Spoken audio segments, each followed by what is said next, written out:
नमस्कार.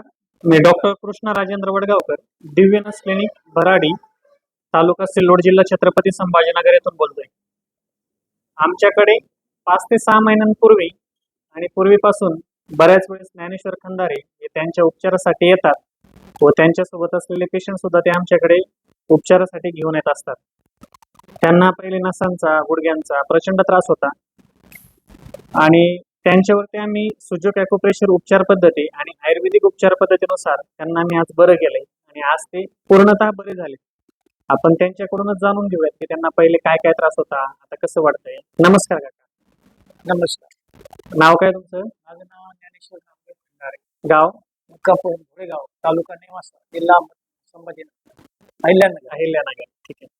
काय त्रास होता तुम्हाला? मला गुडघ्याचा त्रास होता आणि कमरेचा त्रास. बर, कधीपासून? मला बरेच दिवसाचा होता. त्यावेळेस मला तुमचं कळलं, जोडीदाराने सांगितलं हा. भराडीला डॉक्टर आहेत, त्यांच्याकडे जा. आम्ही 2-3 वेळा आलो आपल्याकडे. बर. सुरुवातीला 3 लोक आलो होतो आणि तुमचं औषध घेतलं. पहिलाच याला आम्हाला थोडासा फरक पडला. बर. 15 दिवस परत आलो. परत अजून थोडं त्यानं अजून मला फरक पडत गेला. आज 7-8 महिन्यानंतर मी पूर्ण बरा झाला. बर. आता चालता फिरता वगैरे येत आहे का? चालता येते, फिरता येते. रोज सकाळी फिरायला जातो बर. आणि व्यायाम पण प्राणायाम पण करतो. आता सगळी ठीक आहे. माझं वय 75 रनिंग. बर. आणि याच्या आधी कुठं कुठं उपचार केले होते तुम्हाला? त्या अगोदर मी दुसऱ्या दवाखान्यात गेले होते नगरला. बऱ्याच ठिकाणी एक्सरे वगैरे काढला होता. बर. बऱ्याचशा ठिकाणी गेलो होतो नगरला. डॉक्टर पाटीलकडे, डॉक्टर पटोरेकडे. बर. आम्हाला काही ते धडक दिली होती एका सर्व्हिसिंगला जाताना. हा. त्या हाताला हे झालं.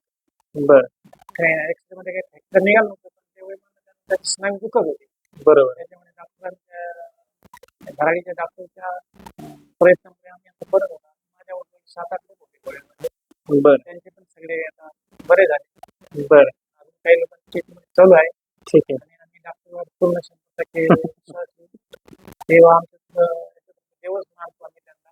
आणि आम्ही इतक्या लांबून 15-20 दिवसांनी घोडेगाव भरायला येतो. त्याच्यामुळे त्यांचं औषधाचा गुण येतो. बर. इथं आपण जे उपचार पद्धती केली हे परिपूर्णपणे आयुर्वेदिकच होते ना? कुठल्याही प्रकारचे इंजेक्शन सलाईन तुम्हाला लावण्यात आलं नाही ना? नाही, आपल्याकडे ते मशीन होत्या, पण त्यांचे नाव सांगता येत नाही. बर. त्याच्या वर आले की असं रक्त भिजण्यासारखं होत होतं. जवळजवळ 2-4 मशिनी होत्या आणि डॉक्टर स्वतः त्यांच्या हाताने ट्रीटमेंट करीत होते. आणि मशीनवर पाय ठेवले की ते भारत चालत होतं. आणि बर. दुसरी मशीन उभं राहून ते असं आणि औषध वगैरे पण आयुर्वेदिकच होते ना? औषध, गोळ्या आणि अंगाला हातापायाला जिथं दुखते ते तोडायचं औषध दिलं होतं. त्यांना गरम पाण्यात शेकले जातं. त्यांच्याकडे भरपूर पेशंट येतात आणि असेच पेशंट भरपूर त्यांच्याकडे यावं. जळगाव भागात येतात, खानदेशामध्ये येतात. त्यांच्या हाताला खूप यश आहे. पांडुरंग त्यांच्या प्रयत्नानं चढवण्या प्रयत्न करू हे सगळे व्यक्त करतो. ठीक आहे. धन्यवाद. यासारखे बरेचसे पेशंट आमच्याकडे सांधेदुखी, सांधेवात, मणक्याचे गॅप, नस चॉकअप, सायटिका यासारखे असंख्य पेशंट आमच्याकडे येत असतात आणि त्यांच्यावरती आम्ही सुजोक ॲक्युप्रेशर उपचार पद्धती, ॲक्युपंक्चर, ॲक्युप्रेशर, नॅचरोथेरपी आणि आयुर्वेदिक उपचार पद्धतीने आम्ही त्यांना पूर्णपणे बरं करतो. त्यामध्ये त्यांना कुठल्याही प्रकारचं स्टेरॉइड आणि ॲलोपॅथिक मेडिसिन कुठल्याही प्रकारचं नसतं. परिपूर्ण आयुर्वेदिक उपचार पद्धतीनेच आम्ही त्यांना पूर्वरत करतो आणि बऱ्याच पेशंटचे आम्ही ऑपरेशन टाळतो.